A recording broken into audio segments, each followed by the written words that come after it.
మంత్రి రోజా నగరి నుంచి పోటీ చేయడం జరిగింది వైసీపీ నుంచి.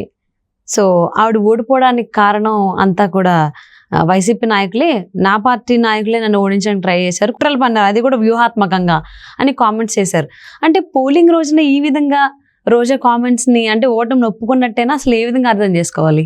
ఒకటి, ఓటమి ఒప్పుకోవడం ఒక ఎత్తు అవుతే, రెండోది ఏంటంటే కనీసం ఓడిపోయే ముందు కూడా తను చేసిన తప్పులేంటి, తన స్వయం ప్రధానం ఏంటి, అసలు ఆత్మ పరిశీలన చేసుకునేవనే కనీసం ఇంగితం లేకపోవడం కూడా ఒకటి. అంటే ఏదో సామెత చెప్పినట్టుగా అంతా సవ్యంగా జరిగితే ఈ క్రెడిట్ అంతా నాదే, ఈ గొప్పతనం అంతా నాదే, లేదు ఏదైనా తేడా కొట్టినప్పుడు అబ్బెబ్బే నాదేం లేదు, నేను గొప్పవాడినే, లేకపోతే నేను గొప్పదాన్నే, సో కేవలం నా కాడ ఉన్న మనుషులే తప్పు వలన ఇది జరిగిందని చెప్పుకోవడం. అంటే ఇది ఒక విధంగా ఏంటంటే వాళ్ళ యొక్క దిగజారుడు రాజకీయానికి ఒక పరాకాష్ట. రెండోది, గత 5 ఏళ్లుగా ఈవిడ చేసిన ఘనకార్యాలు చూస్తే మీరు కనీసం సభ్య సమాజం సిగ్గుపడేలాగా, తోటి స్త్రీ సమాజం సిగ్గుపడేలాగా ఆవిడ వ్యాఖ్యలు, ఆవిడ వ్యాఖ్యానాలు, ఆవిడ యొక్క ప్రవర్తన, ఆవిడ మాట తీరు చూసుంటారు మీరు. కేవలం వైసీపీలో ఈవిడే కాకుండా కొంతమంది నాయకులు ఈ విధంగా మాట్లాడితే జగన్మోహన్ రెడ్డి మనకు వరాలు ఇస్తాడు, జగన్మోహన్ రెడ్డి మనకు పదవులు ఇస్తాడు, జగన్మోహన్ రెడ్డి మనం ఏం చేసినా కూడా మనల్ని పట్టించుకోడు, సో ఈ విధంగా జగన్మోహన్ రెడ్డిని మనం సాటిస్ఫైడ్ చేద్దామనే ఒక నీతి బాహ్యమైన ఈ మాటలతోటి అతన్ని సాటిస్ఫైడ్ చేయడం కోసం ఈ 5 ఏళ్ళు కాలయాపన చేశారు.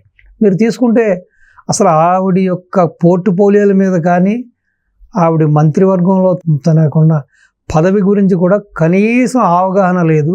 అసలు ఏం చేస్తే బాగుంటుంది, ఏం చేస్తే ప్రజలకు మంచి జరుగుతుంది, ఏ విధంగా తన మంత్రి పదవిని నిర్వర్తించాలనే కనీస ఒక పరిజ్ఞానం కూడా లేకుండా గత 5 ఏళ్లుగా ఇటు లోకేష్ గారిని, ఇటు చంద్రబాబు నాయుడు గారిని, ఇటు పవన్ కళ్యాణ్ గారిని, ఇటు తన ప్రత్యర్థులు ఎవరైతే ఉన్నారో, తనని ఎవరైతే విమర్శిస్తున్నారో రాజకీయంగా, తనని ఎవరైతే వ్యతిరేకిస్తున్నారో వాళ్ళందరినీ కూడా మానహారణం చేస్తూ అసలు సభ్య సమాజం సిగ్గుపడేలాగా మాటలతోటే కాలక్షేపం చేసింది. ఈ రోజున నా వాళ్ళే నన్ను ఓడించారు, కేవలం టీడీపీ కన్నా వైసీపీ నాయకులే నన్ను ఓడించారని చెప్పడంలో ఒక యథార్థం కూడా ఉంది. అంటే కనీసం నీ పార్టీ నాయకులకి, నీ కార్యకర్తలకే నీ వ్యవహార శైలి నచ్చకపోతే ఇంకా ప్రజలు ఏమైనా మెచ్చుతారు నిన్ను? ప్రజలు ఎందుకు ఓట్లేస్తారు? కాబట్టి ఈరోజు కూడా ఎక్కడ తప్పిదం జరిగింది, నేను చేసింది ఏంటి అని కనీసం ఒక ఆత్మ పరిశీలన చేసుకోకుండా అంతే వేరే వాళ్ళ మీద నెపమేసేసి తను ఏదో పత్తిత్తులాగా తప్పించుకోవడానికి చేస్తున్న ఈ కుటిలేయత్నం తప్పించి దీంట్లో కేవలం అంతా తన స్వయం ప్రమాదమే. ఇప్పుడు కొంతమంది నాయకులు ఉంటారమ్మా, కొంత అనుచరులు ఉంటారు, కొంత కార్యకర్తలు ఉంటారు. సో వాళ్ళు నీకోసం ఊరూరా తిరిగి ప్రజల్ని సమీకరించి రోజాకు ఓటేయండి అని చెబుతారు. సో సపోజ్ రేపొద్దున్న ఆ ప్రజలు ఇదిగో ఆ రోజున మీరు చెప్పారు కాబట్టి మేము రోజాకు ఓటేసాం, సో ఈ రోజున మాకు కనీసం ఈ సమస్యలు ఉన్నాయి, ఈ తీర్చండి ఆ 2వ శ్రేణి 3వ శ్రేణి నాయకుల్ని నిలదీస్తాం సహజం. సో అటువంటప్పుడు ఆ నాయకులు నువ్వు కనీసం న్యాయం చేయకపోతే, వాళ్ళు ఎవరైతే ప్రజల దగ్గర మాట ఇచ్చి నీకు ఓటేయించారో వాళ్ళని నిలదీస్తున్నప్పుడు, వాళ్ళు ఈ 5 ఏళ్లుగా నువ్వు కనీసం వాళ్ళని ఒక మనుషులుగా చూడకుండా, వాళ్ళకి ఏ విధంగా నువ్వు సహాయపడకుండా ఉన్నప్పుడు మరి ఆ మనుషులు నీకు మళ్ళీ సహాయం చేస్తారు, మళ్ళీ 5 ఏళ్ళకి మళ్ళీ నీకు పట్టం కడతారు, వాళ్ళు నీకు తరపున నిలబడతారని నువ్వు ఎదురు చూడడం కూడా అది తప్పే కదా. సో నువ్వు ఇదంతా కూడా ఎవరు తప్పు? వాళ్ళ తప్ప, నాయకులు తప్ప, లేకపోతే నీ అనుచరులు తప్ప, నిన్ను నమ్మిన కార్యకర్తలు తప్ప? కేవలం నీ తప్పు.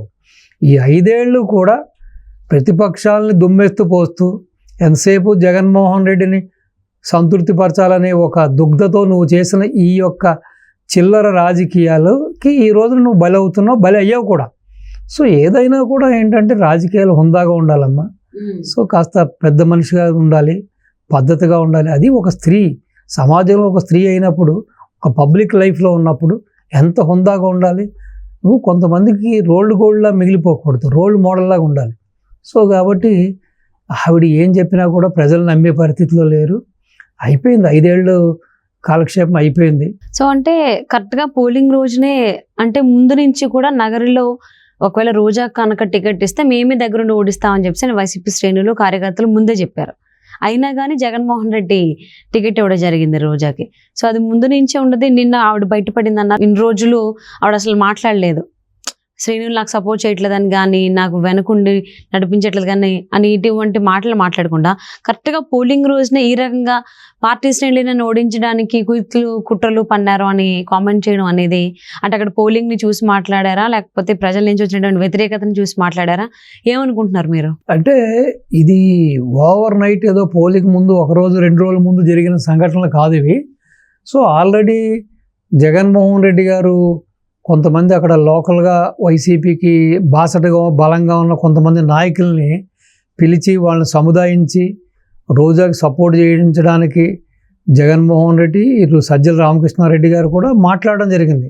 కానీ వాళ్ళు బాహటంగా జగన్మోహన్ రెడ్డి ముందు, సజ్జల ముందే బాహటంగా చెప్పారు, ఈ క్యాండిడేట్ అవుతే, రోజా క్యాండిడేట్ అవుతే అక్కడ ఎమ్మెల్యేగా మేము సపోర్ట్ చేయమని కుండబద్దలాంటి చెప్పడం జరిగింది. సో రెండో కారణం ఏంటంటే, ఇన్ని రోజులు కూడా ఆవిడ దీని గురించి బాహటంగా మాట్లాడకపోవడం కారణం ఏంటంటే, సో అట్లీస్ట్ ఏదో జగన్మోహన్ రెడ్డి ముఖం చూసో లేకపోతే వైసీపీ కోసమో మనకు సపోర్ట్ చేస్తారు, మనం ఈ రోజున వీళ్ళని కామెంట్ చేస్తే సో పడే ఓట్లు కూడా పడవేమో అనే భయంతో కూడా మాట్లాడకుండా ఉండొచ్చు. సో నిన్న అక్కడ ఆ ఓటింగ్ సరళి, అక్కడ జరుగుతున్న పరిణామాలు చూసిన తర్వాత ఆవిడ బరస్ట్ అయిపోయింది. సాధారణంగానే ఆవిడ క్యారెక్టర్ మనకు తెలుసు కదా, చిన్న చిన్న విషయాలకు కూడా ఆవిడ ఎక్స్ట్రీమ్ ఎండ్స్కి వెళ్ళిపోద్ది. అసలు ఎదుటివాడు రాము అంటే ఇవిడేదో ఇంకొకటిదో మాట మాట్లాడుతుంది. సో కాబట్టి సో నిన్న ఆవిడ యొక్క ఇన్ని రోజులు ఆవిడ అంచుకున్న అక్కసు, వాళ్ళ మీద ఉన్న ఈర్ష్యా దేశాలన్నీ కూడా బయట పెట్టుకోవడం జరిగింది. ఇప్పుడు కూడా ఏంటంటే జనాల్ని మభ్యపెట్టడం కోసం నాదేం తప్పు లేదు, కేవలం నా కూడా ఉన్న నాయకులే నన్ను మోసం చేశారు, దానివల్ల నేను ఓటమి చెందనే ఒక సందేశం ఇవ్వడానికి కూడా ఆవిడ ట్రై చేస్తుంది. బట్ ఆవిడ చేసిన తప్పిదాలు, ఆవిడ చేసిన భూ కబ్జాలు, ఆవిడ చేసిన వసూళ్ళు, ఆవిడ చేసిన ఈ తిరుపతి దర్శనాల పేరుతో ఆవిడ చేసిన వ్యాపారాలు, దందాలు, సో రెండోది భూదందాలు, కొంతమందికి నామినేటెడ్ పదవులు ఇస్తామని చెప్పి కొంతమంది లక్షల రూపాయలు తీసుకున్నాయి, ఎన్నిటి గురించి ఆవిడ మాట్లాడట్లేదు. అంటే ఇప్పటికి కూడా ఆవిడ గురిగింద గింజలాగా ఆవిడకి ఇప్పటికీ కూడా తన తప్పిదం ఏంటో తనకు తెలిసి కూడా తన ఆత్మ పరిశీలన చేసుకోవడం అనేది శోచనీయం. ఎనీవే, సో ఇటువంటి మనుషులు, ఇటువంటి ఒక నాయకులు, ఇటువంటి నాయకురాలు కూడా సమాజానికి చేటు.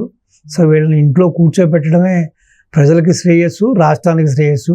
ఎందుకంటే రేపొద్దున వచ్చే కొత్త తరం కూడా, కొత్త యువత కూడా, రాజకీయాల్లోకి వచ్చేవాళ్ళు కూడా, సో ఆడ మగ, ఎస్పెషల్లీ ఈవిడ ఒక స్త్రీ జాతికి సంబంధించింది కాబట్టి రేపొద్దున కొంతమంది లేడీస్ కూడా సో బహుశా ఈ విధంగా మాట్లాడలేము, మన అధినాయకుడి మెప్పు కోసం ఈ విధంగా చెయ్యాలేమో, ఈ విధంగా మాట్లాడితేనే మనం పాపులర్ అవుతామేమో అని ఈవిని అనుసరించడానికి ఛాన్సెస్ ఉన్నాయి. కాబట్టి సో ఇలాంటి వాళ్ళని ఇంటికే పరిమితం చేస్తేనే సమాజానికి మంచిది, ప్రజలకి మంచిది, రాష్ట్రానికి కూడా మంచిది.